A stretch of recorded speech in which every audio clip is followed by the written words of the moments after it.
moment in Chester's history. Today I'm standing in front of the Crawford house. Why would such a unique Italian mansion be built in the center of Chester? Come on across the street and I'll tell you why.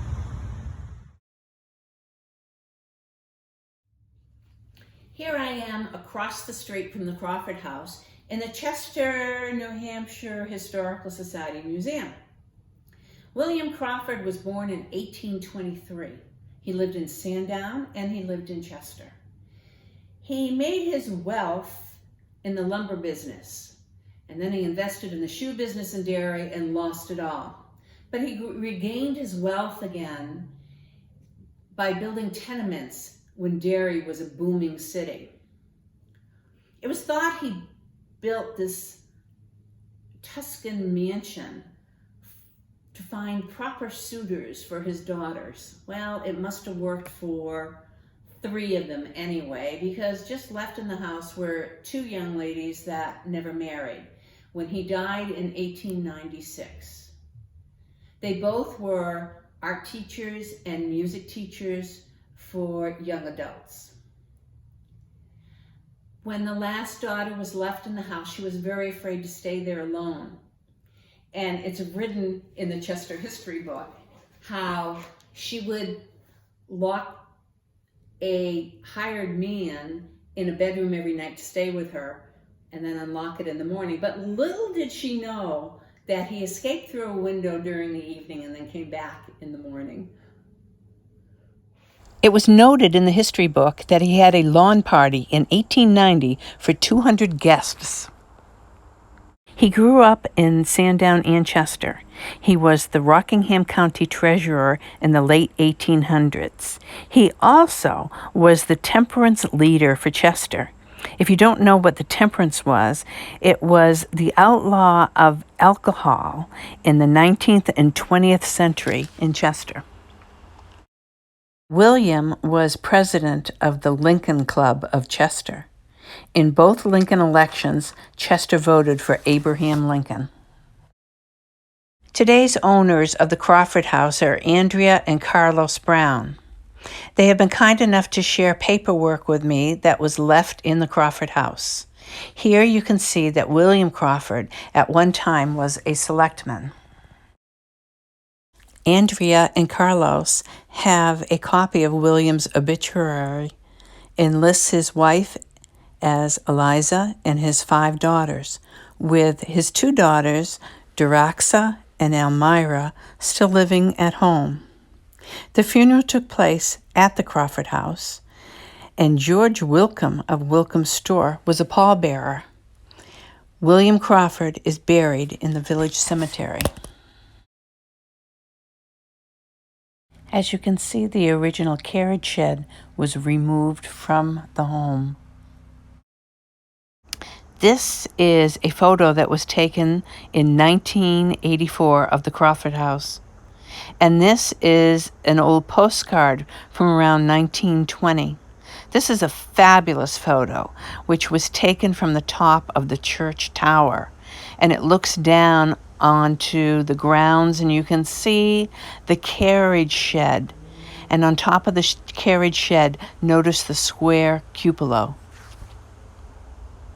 In the bottom of this photo, you can just see the very top of the vestry roof.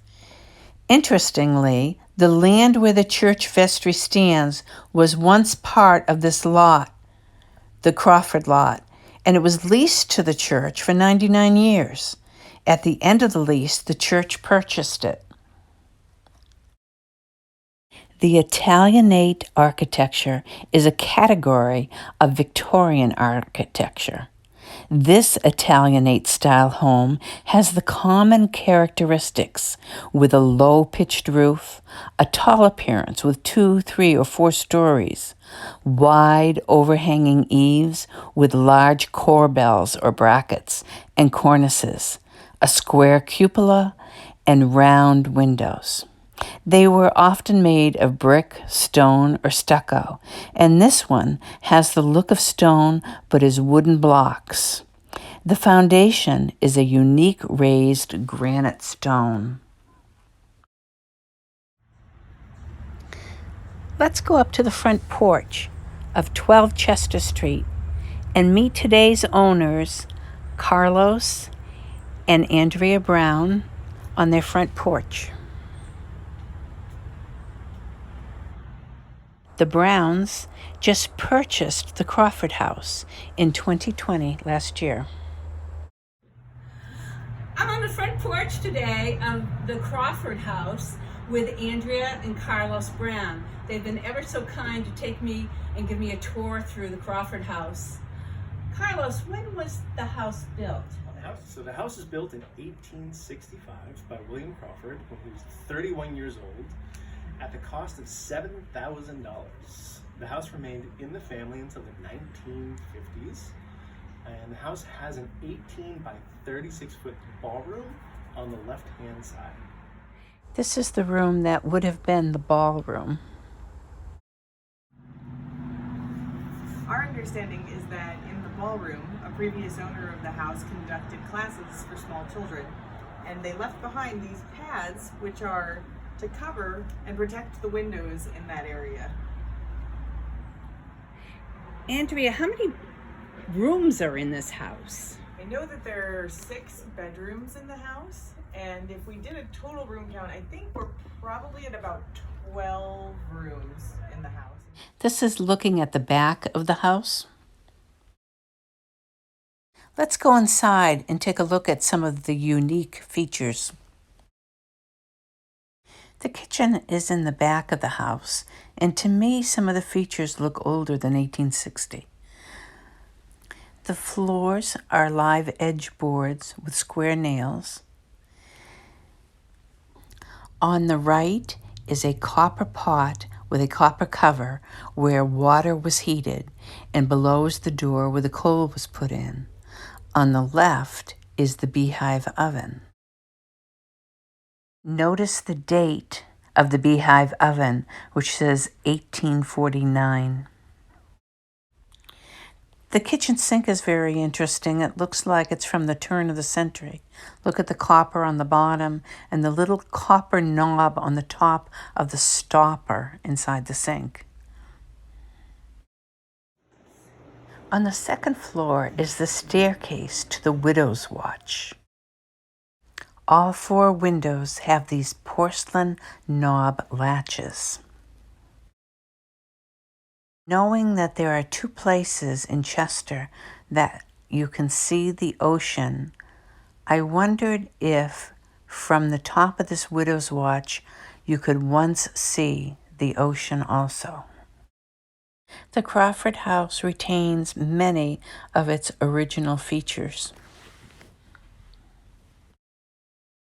Carlos, where is this 3-holer in the house?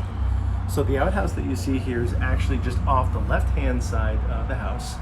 You go through a door and into a small shed where you see the outhouse for 2 adults and 1 child.